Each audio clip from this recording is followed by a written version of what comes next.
Hello friends, তোমাদের একটা কথা শেয়ার করছি তোমাদের কাছে। আগামীকাল বুধবার আমরা রথের মেলা ঘুরতে গেছিলাম।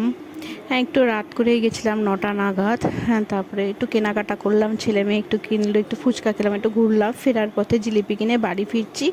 গ্যারেজ থেকে গাড়িটা নিচ্ছি, এই শুরু হয়েছে বৃষ্টি। সেই যে কি বীভৎস বৃষ্টি! রথের মেলা দেখতে গিয়ে এইরকম বৃষ্টি কোনোদিনও হয়নি।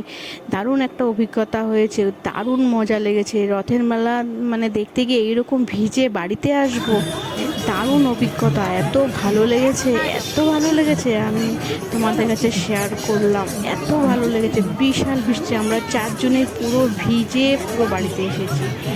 দারুণ এনজয় করেছি। এরকম অভিজ্ঞতা মানে এত আমার লাইফে এই হলো যে রথের মেলা দেখতে গিয়ে এই রকমভাবে চারজনে মিলে ভিজে বাড়িতে ফিরেছি।